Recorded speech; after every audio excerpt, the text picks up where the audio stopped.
राधे राधे दोस्तों, कैसे हैं आप? उम्मीद करती हूँ आप बहुत ही बढ़िया होंगे, स्वस्थ होंगे, मस्त होंगे। तो फिर से आ गई हूँ। हमारा जो बुक चल रहा था जादू, द सीक्रेट की बुक पूरी होने के बाद सेकंड बुक थी हमारी जादू। तो इस बुक का अब हमारा तीसरा चैप्टर है और तीसरा चैप्टर है हमारा जादुई संबंध।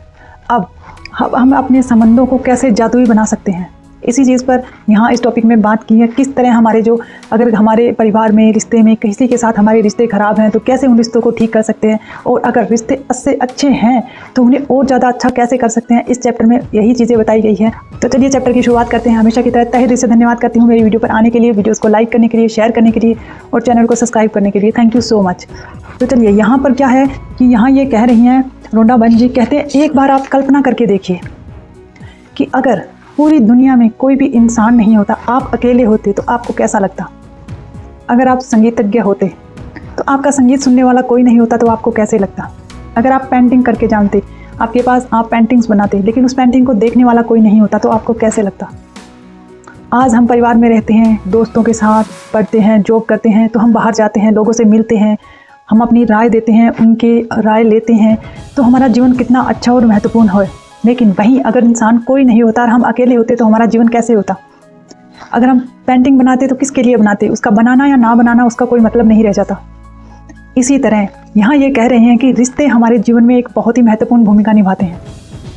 तो अब उन रिश्तों को हम कैसे उस महत्वपूर्ण भूमिका को बहुत अच्छा बना सकते हैं। अगर हमारा रिश्ता किसी के साथ ख़राब है, अगर किसी पत्नी का पति के साथ ख़राब है, पति का पत्नी के साथ, बहन का भाई के साथ, माँ के साथ, पिता के साथ, चाचा, ताऊ, चाची, मौसी, किसी के पास भी अगर किसी का कोई भी रिश्ता ख़राब हो तो उस रिश्ते को हम कैसे सही कर सकते हैं, कैसे उस रिश्तों में हम एक इस जादू को इस्तेमाल करके उस रिश्ते को हम मैजिकल बना सकते हैं। इस चैप्टर में ये बताया गया है। आगे ये कहती हैं कि अब आपको इस चैप्टर को, इसमें रोंडा बहन जी ने कहा है कि अब आपको अपने रिश्तों को अच्छा बनाने के लिए यहाँ बुक ने बताया है कि आप कोई भी 3 रिश्ते चुन लीजिए जिनके साथ आपको अपने रिश्ते को बेहतर बनाना है। अगर आप बुक की मान रहे हैं तो कोई बात नहीं, आप 3 रिश्तों को चुन सकते हैं। किसी भी पति, सास, माँ, भाई, बहन, किसी के साथ भी आपके 3 रिश्तों को आप ले सकते हैं। और मैं तो आपको यही कहूँगी कि पहले आप इस बुक को जब प्रैक्टिस शुरू करें तो आप कोई भी एक रिश्ता ले लीजिए जो आपके लिए बहुत ही महत्वपूर्ण है, जिसके लिए आपको अपने रिश्तों को सुधारना है। आप उस रिश्ते में बहुत ही अच्छा मैजिकल अट्रैक्शन चाहते हैं कि मेरा रिश्ता उनके साथ अच्छा हो जाए। तो मेरी राय आपके लिए यही होगी कि आप कोई भी एक रिश्ता चुन लीजिए जिसमें आप चाहते हैं कि आप उस रिश्ते को बेहतर बनाना चाहते हैं। आप एक रिश्ता चुन लीजिए और आपको अब करना क्या है, उस रिश्ते के लिए आपको वहाँ पर एक फ़ोटो लेनी है उस रिश्ते में जिस इंसान की, जिसके साथ आप रिश्ता अच्छा करना चाहते हैं। एक फ़ोटो लीजिए। अगर आपके पास फ़ोटो है तो बहुत अच्छी बात है, नहीं है तो आप अपने फ़ोन में ही उनकी फ़ोटो ले सकते हैं। और उसके बाद आपको करना क्या है, उस फोटो को सामने रखना है, देखना है। यहाँ पर रोंडा बहन जी ने तो बोला है कि आप उस रिश्ते को अच्छा बनाने के लिए, जो आपको ग्रेटफुल होने के लिए जो आप नियामतें लिखेंगी ना, तो वहाँ इन्होंने बोला है कि आप जैसे कि फ़ोन में आप अपनी फ़ोन बुक में लिख सकते हैं, कंप्यूटर पे आप उनके लिए ग्रेटफुल होने के लिए जो नियामतें आप लिख रहे हैं वो वहाँ पे कंप्यूटर में लिख सकते हैं। लेकिन मैं आपको यही कहूँगी, अगर आपके पास समय है 10 से 15 मिनट तो आप उसे नोटबुक में ही लिखिए। क्योंकि आप नोटबुक में लिखेंगे ना तो आप देखिए, बचपन से हमें सिखाया जाता है, पढ़ाया जाता है, जब हम स्कूली शिक्षा लेते हैं तो हम हर चीज़ें बुक में लिखते ही हैं। होमवर्क मिलता है, हम घर पे लिखते हैं, क्योंकि जैसे ही हम लिखते हैं ना तो वहाँ जब हम लिखेंगे ना तो वहाँ हमारी भावनाएं अटैच हो जाएंगी। लेकिन नोटबुक और कीबोर्ड से जब हम लिखेंगे तो वहाँ हमारी भावनाएं अटैच नहीं हो पाएगी। जब आप पेन से लिखोगे, अपने हाथों में उंगलियों के अंगूठे का इस्तेमाल करेंगे ना, तो आपका सीधा वो लिखी हुई चीज़ें आपके माइंड तक जाएगी। ये मेरी राय है, बाकी आपकी मर्ज़ी है। आप अपना जो भी ग्रेटिट्यूड का जो लेटर लिखने वाले हैं, जो ग्रेटिट्यूड के लिए उनको नियामतें लिखने वाले हैं, वो आपकी मर्ज़ी है, आप जैसे भी चाहें लिख सकते हैं। लेकिन मैं आपको यही कहूँगी कि आप नोटबुक पर ही ग्रेटफुल होइए, ग्रेटफुल के लिए उन चीज़ों को लिखिए। उसके बाद वहाँ पे वो मैम कह रही हैं कि अगर आप 3 रिश्तों को ले रहे हैं तो तीनों फ़ोटो को सामने रखिए और पहली फ़ोटो को देखिए। उस फ़ोटो में उनकी आँखें की तरफ देखिए और उनकी आँखों में देखकर याद कीजिए उन पलों को जो आपने उनके साथ बिताए थे और जो बहुत अच्छे थे। जहाँ आपके साथ कोई सुकून भरे पल होंगे, कोई खुशी के पल होंगे, आप उन पलों को याद कीजिए और उन पलों के लिए ग्रेटफुल होइए। ग्रेटफुल होने के लिए तरीका वहाँ मैंने आपको पहले डे 1 में भी बताया था, और यहाँ पे आपको ग्रेटफुल कैसे होना है, यहाँ पे क्या करना है, आपको पहले उन इंसान का नाम लिखना है। जैसे कि मान लीजिए मेरा नाम कांता है, लेकिन मैं अपने बच्चे के लिए ग्रेटफुल हो रही हूँ। रोहित मोहित है मेरे बेटों का नाम, तो मैं अगर रोहित के लिए ग्रेटफुल हो रही हूँ तो पहले मैं ये लिखूँगी, धन्यवाद रोहित। धन्यवाद क्यों, उसके बाद में मैंने लिखा धन्यवाद रोहित क्योंकि तुम मेरी लाइफ में आए। इसके लिए मैं तहे दिल से ग्रेटफुल हूँ। धन्यवाद रोहित, क्योंकि तुम स्कूल से आते हो, मेरे पास आकर बैठते हो, मुझे स्कूल की बातें बताते हो। इसके लिए मैं तहे दिल से धन्यवाद करती हूँ। मेरा ध्यान रखने के लिए, मुझसे बातें करने के लिए, मेरे साथ टाइम स्पेंड करने के लिए धन्यवाद। धन्यवाद रोहित, जब भी मैं काम कर रही होती हूँ, कहीं मुझे चोट लग जाती है तो तुम भाग कर आते हो, मुझसे पूछते हो मम्मा क्या हुआ, आपके लगी लाओ मैं आपके बैंडेज लगा देता हूँ, लाओ मम्मा मैं आपके फूंक मार देता हूँ, क्योंकि बच्चों की यही आदत होती है, कहीं चोट लग जाए तो फूंक मारने लग जाते हैं। तो ऐसे करके आपने जो भी आपका रिश्ता है, आपने उस इंसान का नाम लिखना है और उसके बाद में आपको क्योंकि लिख कर आप किस चीज़ के लिए कृतज्ञ हैं उस चीज़ के लिए बताना है। एक दो और एग्जाम्पल देकर मैं आपको समझाती हूँ। जैसे कि अगर मैं अपनी मम्मा के लिए ग्रेटफुल हो रही हूँ तो मैं लिखूँगी धन्यवाद माँ आपका, क्योंकि जब मैं छोटी थी तो आप हमेशा मेरा इतना ख्याल रखती थी, मुझे हमेशा अच्छे कपड़े पहनाती थी, मेरा कितना ध्यान रखती थी, उसके लिए धन्यवाद। धन्यवाद माँ, जब मैं छोटी थी कभी मुझे बुखार हो जाता था तो आप मुझे सही टाइम पे दवा देती थी, मुझे सही भोजन करवाती थी, अपने हाथों से मुझे भोजन करवाती थी, मुझे कितना प्यार करती थी, उसके लिए धन्यवाद। धन्यवाद माँ, जब मैं स्कूल से आती थी तो आप मेरे लिए खाना बना कर रखती थी, मुझे खाना परोसती थी, मेरे लिए सारी चीज़ें तैयार रखती थी कि वो इस समय वैन से उतरेगी तो उतरते ही जैसे ही वो कपड़े चेंज करके आएगी सारा खाना लाकर मेरे पास रख देती थी कि बेटा तुझे भूख लगी होगी खा ले। ऐसे आपको उस इंसान के लिए, जिन जिन चीज़ों के लिए आप ग्रेटफुल हैं, जो भी आपकी लाइफ में किसी ने कुछ किया है, जिस भी रिश्ते को आप लेते हैं उसमें उस इंसान ने कुछ ना कुछ तो आपके लिए अच्छा किया ही होगा। कई बार ऐसा होता है कि हम अपनी नियामतों पर ध्यान नहीं देते, लेकिन गलतियाँ हर इंसान से होती है। हम उन इंसान की उन गलतियों को देखने लग जाते हैं ना तो हमें गलतियाँ ही दिखती हैं, क्योंकि आकर्षण का सिद्धांत यही कहता है कि हम जिन चीज़ों की तरफ अपना ध्यान लेकर जाते हैं ना, वही चीज़ें हमारी लाइफ में बढ़ती जाती हैं।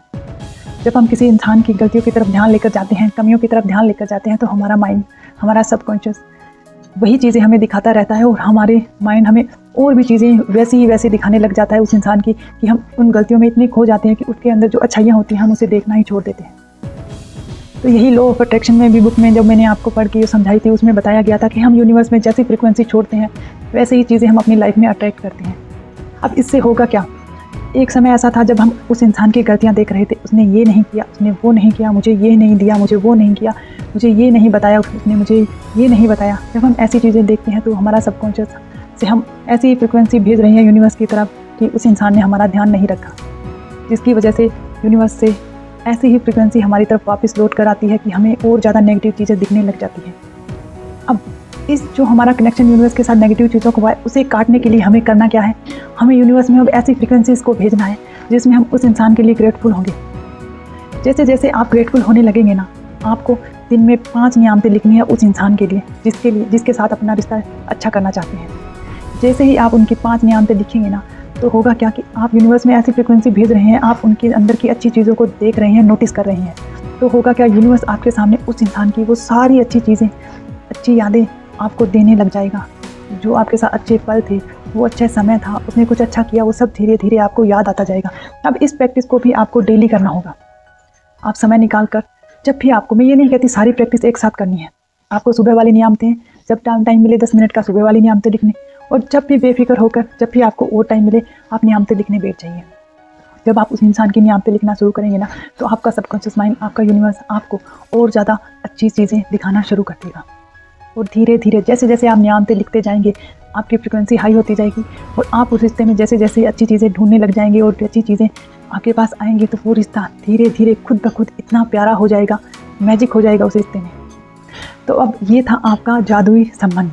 इसमें आपको सिर्फ इतना ही करना है, आपको किसी भी इंसान को, अगर आपकी इच्छा 3 रिश्तों को लेने की है, तो आपको तीनों इंसानों की 5-5 नियामतें लिखनी होगी। और अगर आप मेरे कहने पर एक बार एक ही इंसान की फ़ोटो लीजिए, आप एक ही रिश्तों को चुनिए और उसके लिए डेली ग्रेटफुल होइए।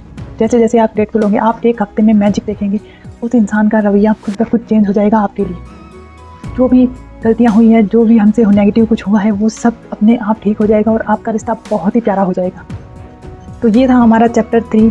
इसमें हमें कोई भी इंसान, किसी के साथ रिश्ता ठीक करना है, उस इंसान की फ़ोटो लेनी है और उसके लिए ग्रेटफुल होना है। अगर आप फ़ोटो लेकर ग्रेटफुल हो रहे हैं, तो एक फ़ोटो आप अपने घर में रखिए, आपके बेड के पास, किचन में, कहीं भी जहाँ आप सबसे ज़्यादा टाइम व्यतीत करते हैं, और वहाँ उस इंसान को देखिए, उसकी खूबियों को याद करिए और ग्रेटफुल होइए, कहे थैंक यू बोलिए बार बार रिश्तों में जो भी हमारे अच्छे पल थे उनको लिए।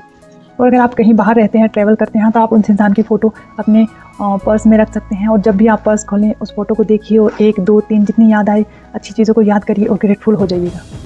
बस यही था हमारा चैप्टर 3। यहाँ सिर्फ हमें एक रिश्ते को चुनना है और उसके लिए ग्रेटफुल होना है, डेली ग्रेटफुल होना है। जब भी याद आए उसी समय। अगर आप फ़ोन में फ़ोटो लगाएंगे, वॉलपेपर लगाएंगे, तो वो तो जब आप फ़ोन खोलेंगे, हाथ में लेंगे, तो कोई एक नियामत याद करना और तहे दिल से शुक्रगुजार होना उन पलों के लिए। फिर देखना वो रिश्ता कैसे मैजिक की तरह 7 डेज़ में आपको फ़र्क महसूस होगा और आप चौंक जाएंगे कि 7 डेज़ में इतना आपको फ़र्क दिखेगा ना, ये जादू बहुत जल्दी महसूस करेंगे आप। तो तहे दिल से धन्यवाद मेरी वीडियो में यहाँ तक जुड़े रहने के लिए। उन 2 प्रैक्टिस को भी डेली कीजिएगा और ये प्रैक्टिस भी आप लगातार जितने तक आप इस बुक पे प्रैक्टिस करते हैं, जैसे ही समय मिले 5 मिनट का फ़ोटो देखिए, वॉलपेपर देखिए और ग्रेटफुल होना शुरू हो जाइए। और लिख सकते हैं तो ज़रूर लिखिएगा, लिखकर प्रैक्टिस कीजिएगा दिन में 1 बार। बाकी आप पूरे दिन में जब भी आप फ़ोटो देखें उनके लिए ग्रेटफुल हो सकते हैं। वो रिश्ता आपका मैजिकल रिश्ता बन जाएगा। तो तहे दिल से धन्यवाद मेरी वीडियो में यहाँ तक जुड़े रहने के लिए। आगे अब अगली वीडियो में लेकर आऊँगी चैप्टर 4। देखते हैं उसमें बुक आगे हमें क्या कह रही है और किस चीज़ के साथ हमारे रिश्ते को बेहतरीन बनाने के लिए हमें ग्रेटफुल होने का तरीका बताएगी। तो धन्यवाद यहाँ तक जुड़े रहने के लिए। अगर आपको वीडियो अच्छे लगे तो वीडियो को लाइक कीजिएगा, अपने प्रियजनों के साथ शेयर भी कीजिएगा ताकि वो भी हमारे साथ जुड़ सकें इस मैजिक बुक की प्रैक्टिस में। धन्यवाद।